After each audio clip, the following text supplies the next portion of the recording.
Welcome to Be Honest podcast. Today we have Pia Cruz on the podcast who is here to talk about her own experience with mental health.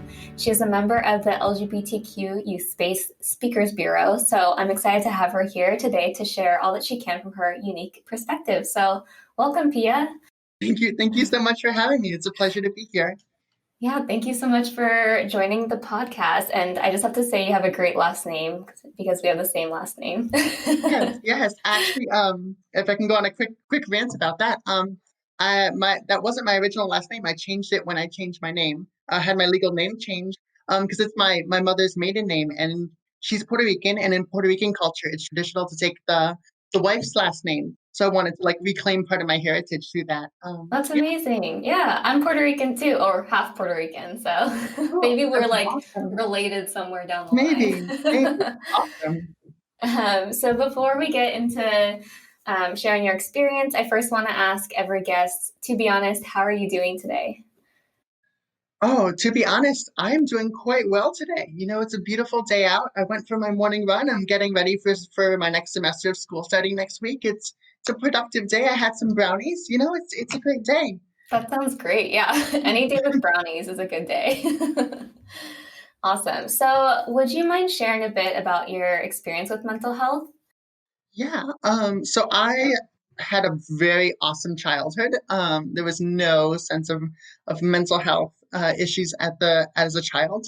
A lot of my mental health issues started as a teenager, which I think there was a big adjustment to the teenage years are very transitional in the sense of you're becoming an adult, and it's like a lot condensed into not a lot of time to become an adult. And I lived such an amazing idyllic childhood that in some ways, I felt like I was a little bit sheltered to the realities of the world.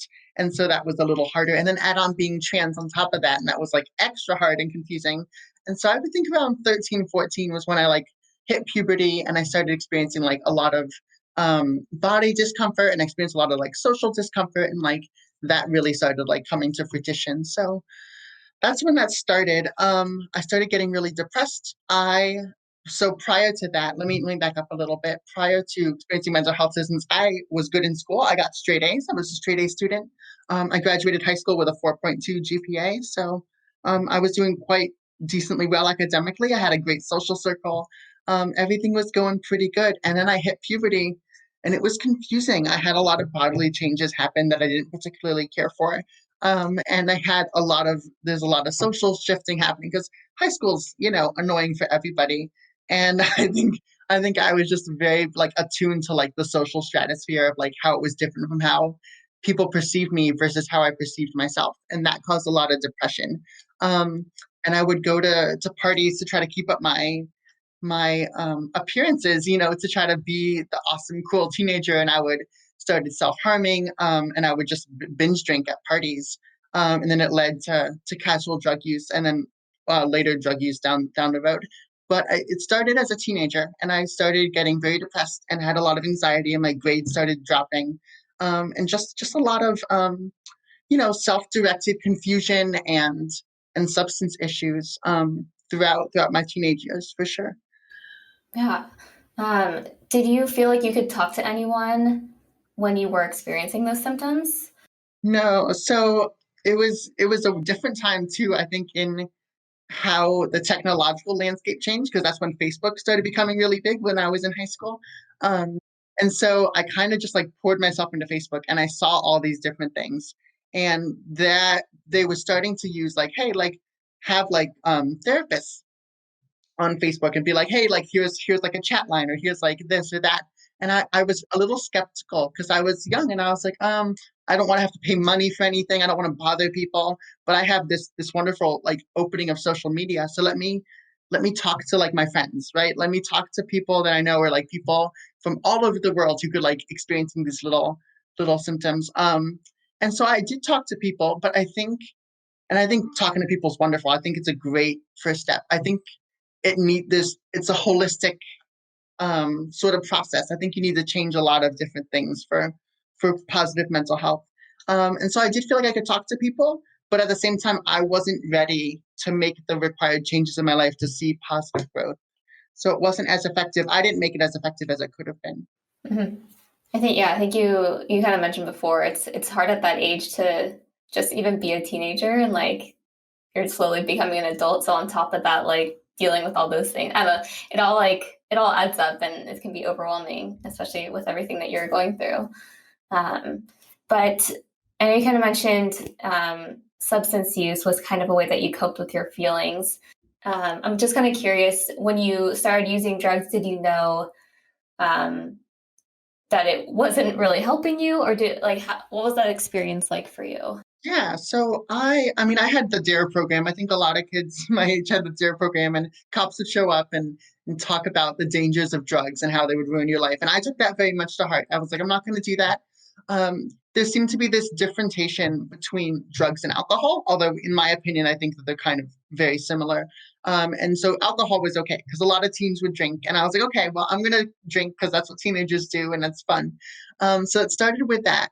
And then I think too, the cultural landscape was changing with regards to marijuana legalization, and people saying, "Oh, marijuana is cool." So I started smoking pot casually as well, and that was fine for a little bit. And I don't believe that it's a gateway drug for everyone, but I think some people can treat it like that. And I think for me, it was in that sense too, where it started opening that door for me, where I was like, okay, if marijuana is okay, then maybe these other drugs aren't as bad as people say. Like maybe what I was taught as a kid wasn't valid or it wasn't real. And maybe it's all a hoax created by adults to try to oppress teenagers or kids or whatever. Um, and so I became more risk taking and more adventurous as I just became more. I wasn't as connected with myself and grounded with myself, and so I just started experimenting more with different substances and kind of pushing the boundaries of what I saw as acceptable. So like I mean, it started with just like casually smoking or drinking, and then it slowly morphed into like starting to take painkillers when they're not prescribed by me to me by a doctor, and then so that sort of delineation. But yeah. Yeah. At that point, did you feel like you needed to seek help for both your mental health and substance use? Yeah, so I started therapy when a little bit later than probably would have been helpful. I started therapy when I was 17. That's when I started my transition as well. Because that's when everything sort of clicked together. And at the time, the way it was written into the psychiatric literature was that you needed to have therapy before you were allowed to have hormones. Um, and I see pros and cons of that model, but I think for me it was good to have like someone to bounce ideas off of and my thoughts and my feelings and have a bit of background with stability in myself before I embarked on something big and life changing. Um, so it started off for that because I just wanted to transition. I was like, I'm going to do this this little requirement I have to do. And we didn't talk about substance use. We mostly just talked about how I viewed gender and how I viewed myself in relation to gender and whatnot. Um, at the time, it my I was a very functional addict. I wasn't, I was able to like keep my partying life and my school life separate, and everything was I was able to keep my head afloat. So I didn't seek help for that. Um, but I started self-harming. It was a mess. And I think sometimes, we have these little pieces of ourselves that we have to fix before we can fix other pieces of ourselves. And so I think at the time my gender stuff was like very much a high priority and I could kind of worry about other things later. And I don't think I realized until much later how interconnected everything was. So I sought help, but maybe not for the things that I should have sought help for at the time. Mm-hmm. So the initial meeting with a therapist, that was kind of your choice to go do that because of the transition. Is that right? Yes, yes. So I started seeing a therapist at the college I was attending. I was still in high school, but I was taking some college courses to fulfill some graduation requirements. And yeah, so I just started seeing her on my own, and we sort of developed this therapist relationship, and it was good. It was very helpful. I unpacked a couple things from my childhood I hadn't talked about before, and it was very nice to be able to be like, hey, I'm stepping into adulthood. I'm seeking help for myself. I'm talking about some stuff that's kind of hard to talk about that I usually push down. So it was very nice and helpful. Yeah, it sounds super helpful. And did you receive an official diagnosis? And if so, how did that make you feel? Yes. So I mean, I was there very specifically for my gender. So back, I sound old, but back in the day, it was referred to as gendered identity disorder. So I received that diagnosis. Now it's gender dysphoria. Um, so I received that diagnosis. I was over the moon. I was happy. I could finally transition. There were other circumstances that popped up in my life that prevented me from transitioning at that time. But yeah, I got my diagnosis, and I was like, okay, cool. I'm going to be fully cured now, never have mental health issues for the rest of my life, and that's going to be it. That's where we're going to leave things. And that was my first ever mental health diagnosis. Okay. So then I'm kind of curious then from through your transition, how your mental health was impacted by it. Yeah. So obviously it's going to be different for everyone. For me, I think I had this sort of utopian view of my transition where I was going to transition and everything was going to be perfect and I'd never be depressed or anxious ever again. And my transition, just due to financial constraints, took a lot longer than I had anticipated it taking. And so it was a while to like kind of put the rest of my plans for life on hold and focus just on raising money and working full time and saving up money for the procedures that I needed. So it took a while, and all throughout that while, there's we live in a society that doesn't always treat trans people the best, and there's a lot of misinformation out there about trans people, and you're sort of what throughout a gender transition, you're changing your view of how society views you. Before, society viewed me as a man, and there's a lot of comfort and privilege that comes with that being perceived as a man. I could walk around at night by myself without having any kind of fear. I could, be hang out with a bunch of like go through a dark alley and with a bunch of biker dudes and like not be afraid whatsoever. There was so much freedom in that. And I mean, I could do all those things now, I guess, but there is a level of social consciousness I have in which, wait, the way society views me, I want to increase my level of safety and I want to increase my level of protectiveness. And it's different out there. We live in kind of a world in which even just cisgender women are not treated nearly as good as we should be. And so for trans women too, like there's a level of trans misogyny on top of that where you have to be careful. And so I endured like getting beat up. I endured a lot of sexual assault. I endured like a lot of those things that I wasn't prepared for. And so that contributed to my depression increasing and my anxiety increasing. And I stopped being as risk taking, which I think might, there's pros and cons to that. Like I'm definitely more self-aware of my existence in the world and how I fit into the world. But also I kind of think I overshot it and I prevented myself from doing things that I probably would have liked. So I started taking less risks. I started becoming more conscientious and self-conscious when speaking to people. Just in general, I became a lot more introverted, and I tend to usually be an extrovert, which kind of, was kind of sad. Um, so yeah, my mental health fluctuated a lot. I turned to a lot of substances to cope. So I had taken a break for a while because I was like, oh, estrogen's going to solve everything. And I felt great when I took estrogen. And then society kind of flooded in, and I had to, still work for a living, still had to struggle to pay rent. And, and especially just dealing with that while being kind of in unstable living situations. I would bounce around from place to place and be homeless for months at a time. And that was also a struggle. Just the lack of permanent, I think for a lot of us, having a home is such a basic foundation for our identities. And it's just like, okay, no matter what's going on, you always have a roof over your head, you always have food in your stomach. And when you're homeless, all of that goes out the window, and that you suddenly become a lot more guarded.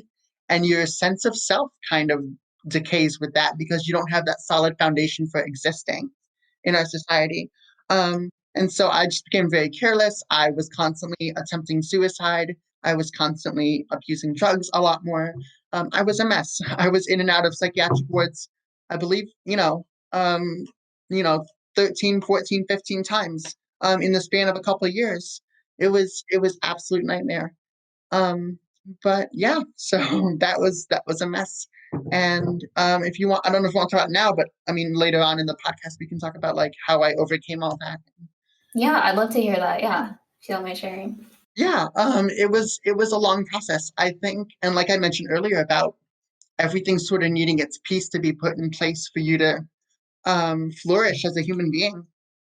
Like for me, finishing my transition was able to like center myself. And I'm like, my identity isn't in this weird fluctuating state where I don't recognize myself in the mirror. Like I'm happy. I look in the mirror and I'm happy. I look at how I stand in society and I'm like happy about that. And everything sort of like solidified. And then another thing for me too was having to not feel I could do everything myself. Because I like to be very self sufficient. I like to say, hey, I got like this problem. I'm going to overcome it. It's going to be me. I don't need anyone else's help. I like to be like that. And that's not always helpful. I think so. And different people, cope with reality in these different ways and they're able to overcome their issues in different ways. For me, I needed a 12-step program. So I started going to Narcotics Anonymous. I got a sponsor. I worked the steps. And yeah, so now I'm clean and sober. So yeah, and that was a huge obstacle to like opening up myself and being like, I need help. And I got the help I needed. I'm able to like work past that and achieve, tackle other issues and just tackle life and progress in life. So Yeah. Well, congratulations on your thank you. sobriety. That's amazing. Thank you. And maybe this is a tangent, but I hope that one day we can get to a place where trans people are treated as people. Like, I feel like we're heading there, but there's still so much work to be done. So my heart breaks for everything that you had to go through. You're just trying to live your life and be a person. And, Yeah. like you just want happiness like everyone else. So yeah, thank you for sharing your experience. I think it'll be really impactful for people to hear about. So Thank yeah, you. yeah. So the 12-step program, for people that don't know what that really is, do you mind explaining kind of how that works and how you got involved with that?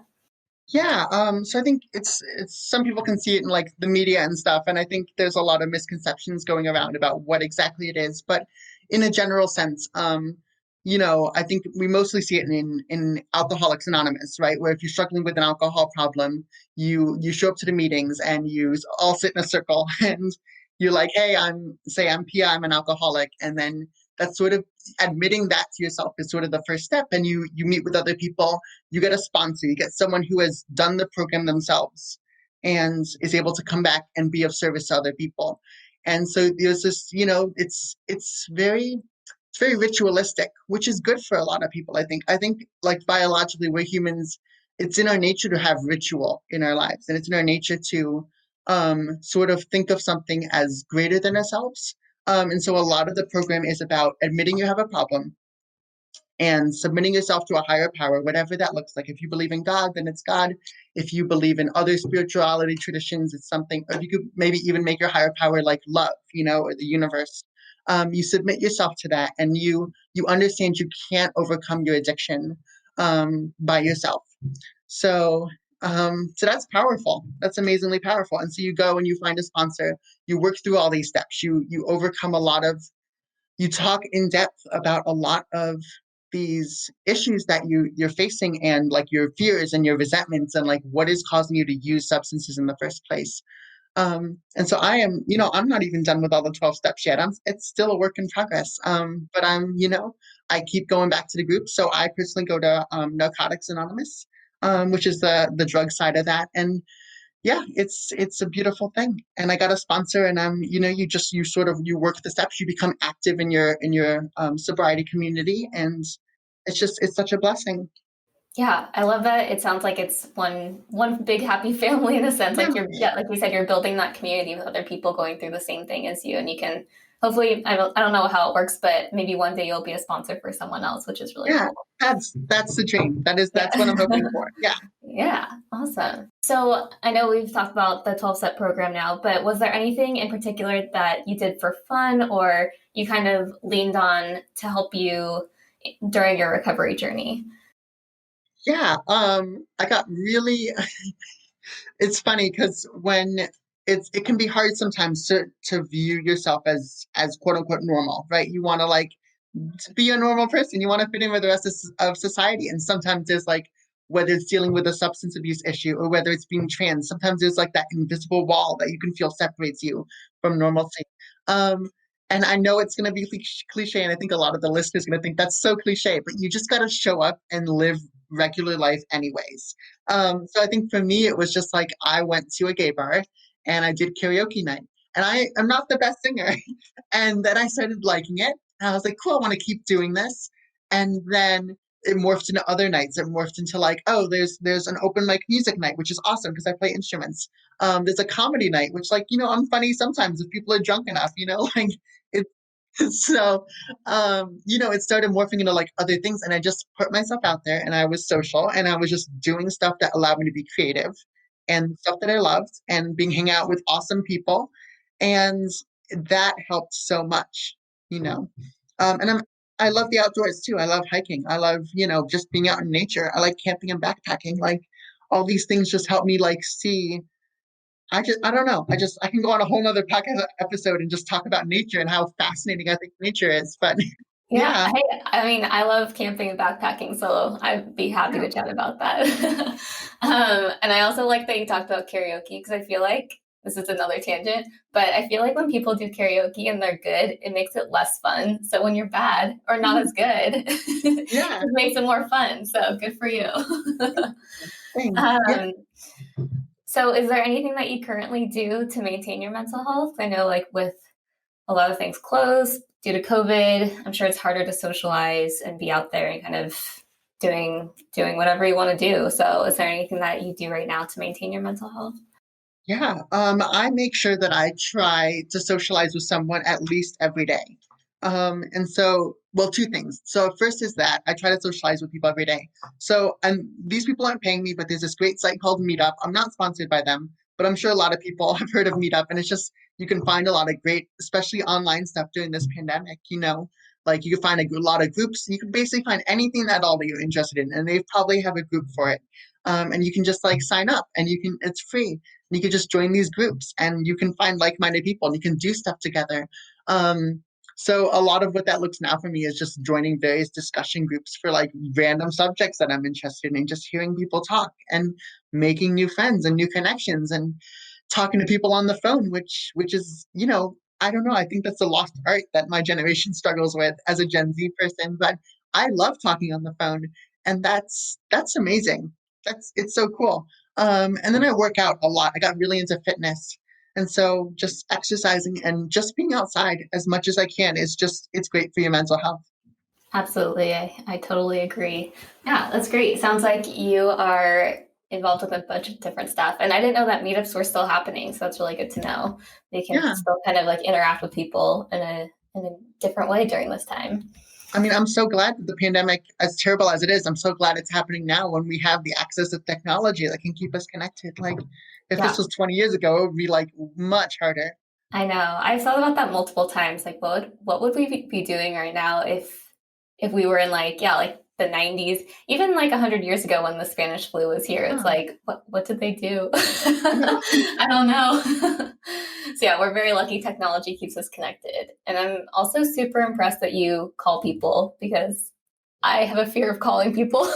So props to you for making the effort to actually talk to people on the phone. Yeah, if I can just offer a little bit of advice, I don't know if anyone listening would find this helpful, but I know it's hard to put yourself out there and make a phone call, but from what I've found, people like receiving phone calls. Like it makes them feel good. People are like, oh, someone wants to talk to me. How special is that? So if you think about it as like making someone's day, and afterwards they feel so good, and it helps you feel good too. Like it's a sort of beneficial connection that is really understated in our society. That I don't know. I think it's wonderful.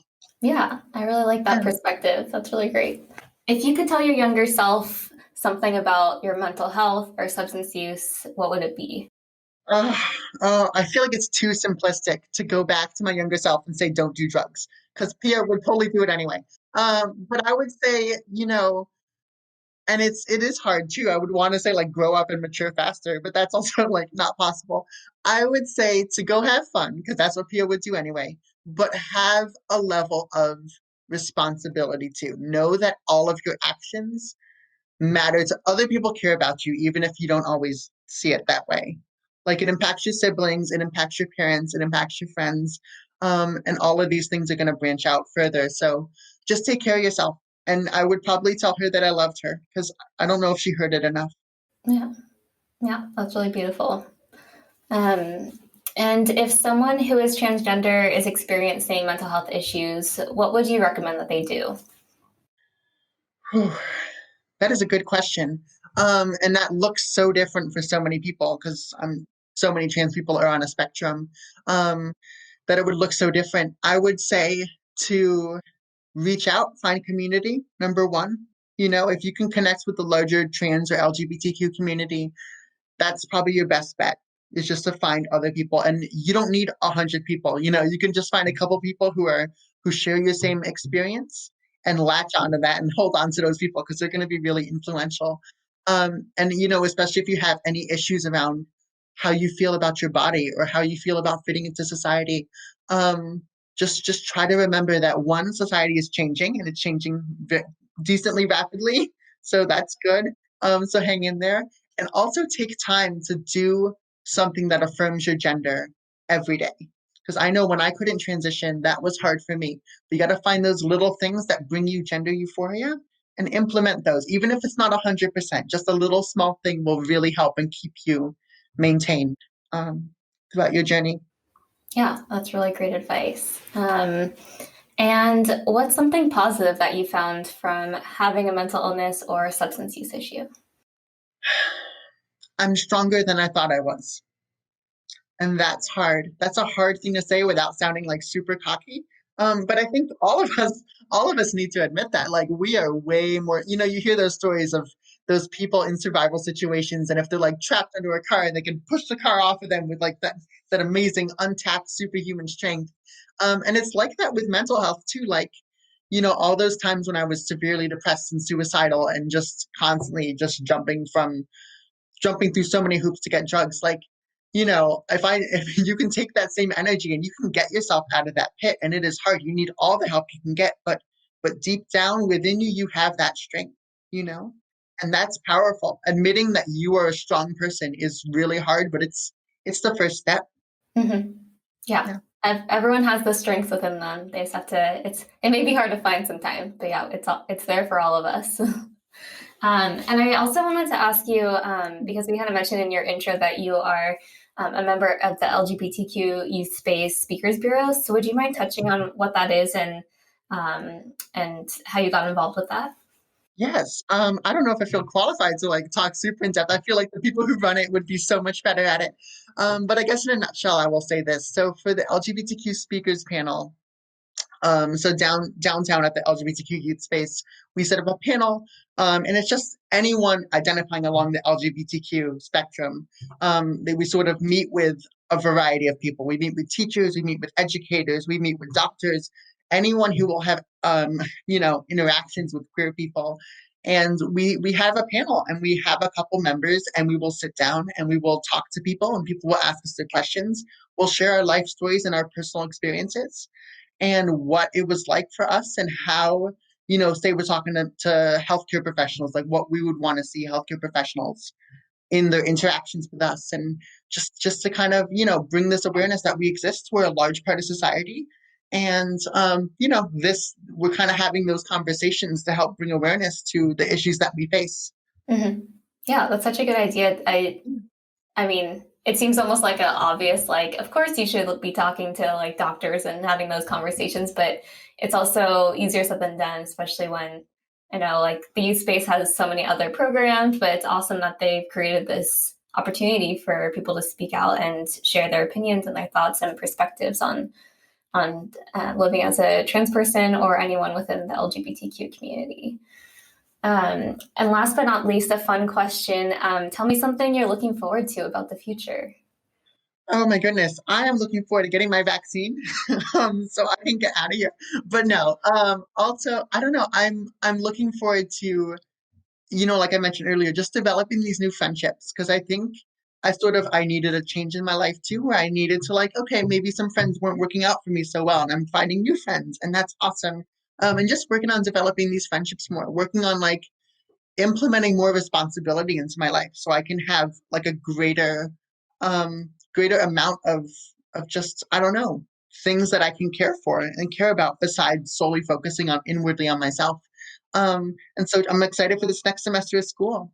I'm excited, to like buy a car. Like I'm excited for these little things that are going to come along, and that's really cool. So that was like a lot of things, but yeah, No, that's great. That's awesome. yeah, It's nice to hear that you're so excited about the future. I think, yeah, especially right now, we're all in that, or maybe most of us are in that phase where it's like, okay, we're like almost out of quarantine, maybe once the vaccine is rolled out, but so we can kind of start hoping for the future. So I totally get that feeling. And I'm just curious, what are you doing in school and what do you hope to do in the future? yeah. For one last thing I wanted to add to Yeah. the last question. Yeah, Mhm. I'm excited to get a new partner. I'm single, by the way, in case you know anyone, in case any of the listeners know, I'm single. Um, yeah. So, okay, sorry, what was the last question? I was asking what you are going to school for and what you hope to do in the future. Yeah, I am majoring in chemistry. I want to be a biochemist. So that is, yeah, so it's a long road. There's a lot of classes I got to take, but I'm excited to tackle it. And I'm just excited for school and then moving on to grad school and just kind of structuring out, like planning my life, which is exciting. I've never had that opportunity before, but it's nice to have, goals and goals that I can achieve. So yeah, that's what the plan looks like right now. And if it changes, I'll be back on the podcast. I'll let you Yeah, know. sounds good. Well, Yeah. thank you so much for being on the podcast. If people want to learn more about you, or even the Speakers Bureau, where can they go to learn more about you? Yeah, I don't know. I can't give out my phone number, can I? I don't know how this works. Um, I guess for me, I'm a private person, so I don't really know how they would know more about me. But if they wanted to know about the speakers panel, they can go to the LGBTQ Youth Space website, and they can go directly there and just walk in when it's open, obviously outside of COVID, Yeah. during its normal hours, and just have talk to people and even just look on the website and just read about it. And yeah, I don't know. It's a wonderful program. I strongly encourage people to get in touch, and if they want to like reach out and maybe have a panel at their event, or if they're queer and want to sit on a panel and share their life stories, like it's an amazing opportunity to be of service. Awesome. Well, thank you again. It was a joy having you on the podcast, and I hope we can talk again soon. Yeah, thank you so much. It was such a pleasure. All right. Bye, Pia. The To Be Honest campaign was created by Momentum for Health and is sponsored by District 4 Inventory Funds, thanks to Supervisor Susan Ellenberg and Republic Urban Properties. This episode was hosted and edited by me, Avery Cruz, as well as edited by Peyton Dillehay. Music for the episode was made by Julia Steele.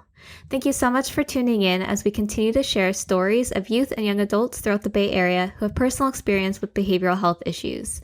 If you have a personal story or experience you'd like to share on the podcast, please email us at tbh.today@gmail.com. To learn more about the To Be Honest campaign and the podcast, we encourage you to visit our website, www.tobehonest.today, and be sure to follow us on Instagram at tobehonest.today. All this information is also in the show notes, so we look forward to hearing from you soon. Bye. Bye. Bye.